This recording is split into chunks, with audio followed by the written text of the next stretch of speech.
I started to learn recently. I don't know how to drive, and it's fairly pathetic, you know, because I'm 30, nearly 35. It's ridiculous. And then I started getting nervous because I can't swim either, and I thought, you know, what if I crash into a lake? I am fucked. But then you learn very, very quickly that it is mostly about swearing, actually. That's all you're doing, swearing in a box with wheels.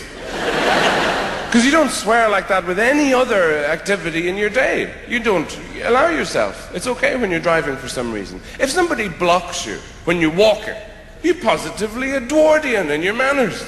You do this sheepish little smile together, and you step aside, and you both do it at the same time, and you go, oh, for goodness sake, what to do? Oh, dear me. I'll just, oh, we did it again. Do you believe it? I can't believe it. We should be on the stage. One more time, oh, how did we ever get this far as a species? But for some reason, in a car, that becomes, you spoke, bucket! From, you know, an 89-year-old church warden. Excuse me, I have something that'll clear up. It might take me with it, but, you know, we'll see. All this aggression is terrible, actually. You see that everywhere. People have, you know, you think you're mad at the other motorist in that case. Probably something else. You know, it's probably something in your own past. Probably, I don't know, mad at your mother or something. That's why you find yourself as a 45-year-old person on the street shouting. There must be a story behind all those people you see mumbling on the street, having those intense conversations that look really, really significant, except nobody else is there. And you know, you're probably mad at something. I don't, because everybody remembers you would be alone in the kitchen, and twilight would be dwindling, and you could hear the far-off cries of the other children playing nearby, and you knew you'd be alone in the kitchen because it was your special treat time where the jelly would come out just for you, and your mother would appear at your side, just this vision of Laura Ashley print dress smelling of magnolias and biscuits, and put the jelly in front of you, and you would pull your chair in, and then the old-fashioned bar of ice cream would come down, the one that had to be cut with a bread knife before the two sides were flanked with wafers. And you would lift your little spoon up excitedly to press it in and winkle out that first divot of black jelly. And then the cage would come down.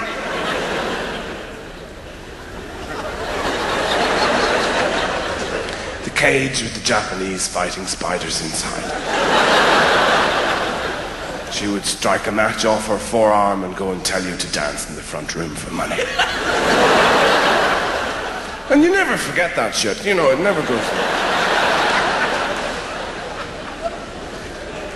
But this idea of the good life being elsewhere does possess people. And I suppose a lot of people now, because Europe is freed up and everything, people move within Germany. A lot of, within Europe, rather. I mean, I said Germany, but I meant Europe. I don't know why I said Germany, but loads of people did go to Germany, actually, recently, for the World Cup. A lot of English people went over to make uninformed, prejudicial remarks about German people and Germany. Totally ignorant and bigoted. Know nothing about it, but they feel free to insult it. Because they're English and they're bigoted. And because Germany is a toilet. A truly dreadful place. Nobody ever has any reason to go there. It is a totally dreadful place. And that's just the way it is. Because if you're talking to, you know, a modern... I went there. On the same weekend I went to Australia and California. And it's a... You see, the thing is, you're talking to a modern, nice, affable German person, and they're saying to you something like, you know, well, it's a critical time now for Germany within Europe, also globally. Economically, we're pretty good, we have been better, but we're very vibrant in the theatre and arts and so on. All the time you listen to this, you're thinking, Hitler. There's a Hitler when you did the Hitler thing with Hitler. Hitler came out, Hitler. And the people look like pork. You can't get away from that. They do. They look like pork scratchings on a towel. And you can't eat the food because you would have to complain about it, and that would mean speaking German. It's a disgusting language. Nobody should ever speak it. Even Hitler was vegetarian. That's how bad the food is. And you couldn't speak German because it's a horrible sound. It sounds like typewriters eating tinfoil being kicked down the stairs. And Somebody is talking to you in German, they're saying, and you think,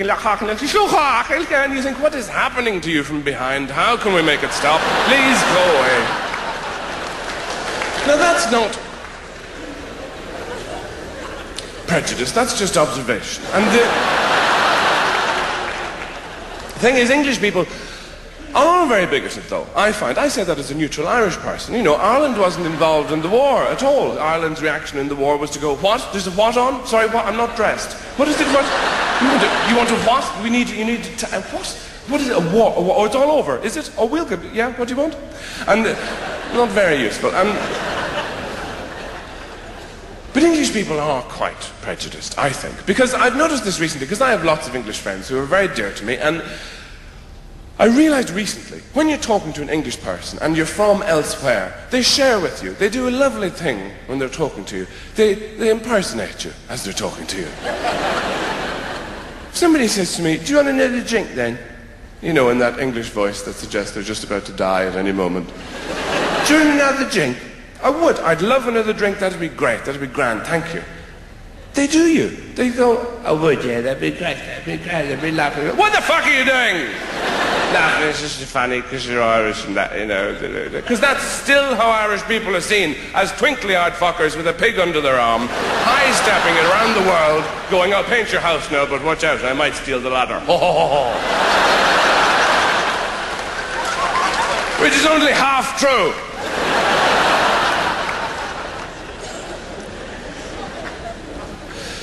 The thing is, though, that Irish people are just far more emotional. We include emotion in our culture. You're talking to an English person, you don't know if they've recently died or just got married. Because of that English smile. Hello, hello. Looks like you have a rotten oyster under your tongue. Hello, good morning, don't touch me, stay away. How are you? Hello. And either that, or when emotion does appear, it's violent. They come and play football with you and rip the shit out of the stadium and eat the chairs. Whereas somewhere like Ireland, it's more hot-blooded, there's drama included in the fabric of every day. It's there every moment. People wake up going, oh God! What time is it? It's 6 minutes to 9. Is it? I thought it was only 7 minutes to. We're all fucked. What's the weather like? Don't tell me, I can't bear to hear. I'll look myself. Ah! It's fierce mild. What are we having for breakfast? Are you going to do that thing again with the bread where you put it in the box and burn it? Whose trousers are these? Come on, we'll both try them at once and see who wins. It's just much more emotional at all times, for no real reason. And I think sometimes I'd love to be like you, cool and calm and unemotional, Protestant in short. It's a fantastic religion. It makes absolutely no demands upon you at all, which is why it's not a great religion. All great religions are built on shame. You don't have any of that if you're Protestant. You go to the church, you sing a few hymns, have a cup of tea, everybody goes home and has a wank. You see, you have the freedom of mind to walk into a room and see a plate of biscuits, say. And you look at them and you think, well, there's a plate of biscuits. I might have a biscuit, I might not, I might have one later. I might put it in my pocket and give it to somebody else. I don't really mind, it's just a biggie. It's not like that if you're Catholic. You walk in the room, you see the plate of biscuits, there could be other things going on in the room. The room could be on fire. It could be full of naked clowns killing each other with crossbows. This doesn't matter to you because all you see is the plate of biscuits. Because you think, oh no, I'm going to eat them. I know I am. I'm going to eat them. I'm going to eat them all. Oh no, I know I am. I'm even walking towards them. I wasn't aware of that, but I am now. I've actually started to eat the biscuits. Help me, help me. Oh, they're delicious. Oh, the shame, the shame, the shame. Oh, I can't tell which is nicer. The biscuit or the shame. It's a child's biscuit, that's perfect. I don't deserve a grown-up one with dark chocolate on it. Oh, they're so nice, now they're all gone. The shame, that's all I've got left. Nothing can make me feel better now, except cocaine. On and on and on. And yet, people still turn to Jesus. You will notice, though, that the kind of people who turn to Jesus tend to be the sort of people who haven't done that well with everybody else. Like the people who are here, for instance. They say to themselves, well, I can't get it right in this lifetime, but in the next life, it'll be right. In the spiritual afterlife. Which makes no sense at all, really. It's your choice, of course, if you want to believe all this, but why would you want a spiritual afterlife? Surely you should sort your spirit out now while you're here. The spirit is what is challenged. The spirit is what suffers all the knocks. The spirit is the thing you've got to master. If you are going to have an afterlife, why not just have a physical afterlife? Just come back as a tentacle and a set of lips looking for huge lumps of chocolate to fuck. It'd be much more, reasonable. Because the fact is you prop yourself up with your compulsions all the time. I'm quite a compulsive person. I only worked this out recently. I'm compulsive, but I'm also very indecisive. I don't know what I want, but I know that I want it now. And I thought for ages, everybody was like this. I thought everybody woke up a couple of mornings a week in the shower with Marmite clotted handcuffs, but apparently not. There are sensible choices, obviously. I don't take loads of drugs, because this is tedious. Everything becomes too routine. You take the drugs, you stay there for 9 hours going, and you run out of, and you have to go and buy more. It's just this endless cycle of repetition. I don't get it. And, you can get addicted to all sorts of things, except fruit. But Jesus isn't a very good role model for children, I don't think. They'd be far better off with somebody who's less whiny. He did complain an awful lot, Jesus. Oh, nails, oh, vinegar. You're the Messiah. Get on with it. Would you stop? Batman is a far more useful role model for children. He was orphaned as well. He didn't moan about it. He went to Tibet and did press-ups and things with Bunsen burners and came back and put on the ears and got up on the roof ready for anything, dealing with his own personal issues. Jesus moaned all the time. You'll see this in the pictures, pointing outside of the picture. In all the Catholic iconography, pointing, I want that one. What's he got? He's got cream on his. Oh, what is that? Or blaming people. It was him. He hurt my feelings. But, anyway. Now, I meant to talk about something else earlier on, and I forgot what it was. I've remembered what it is again, but I've also forgotten. And that's really what adulthood is like most of the time. You spend a lot of time walking back to the room to get the thing that you left the room so that you would go and use it somewhere else, and on your way back to the room to get the thing, you forget not only what it is, but what room it was in, and you're faced with the people who love you looking at you going, what do you want? Why are you here? And you go, I don't know. You spend an awful lot of time like that. And children aren't like that, which is why they look so young, because they always have a sense of style and purpose.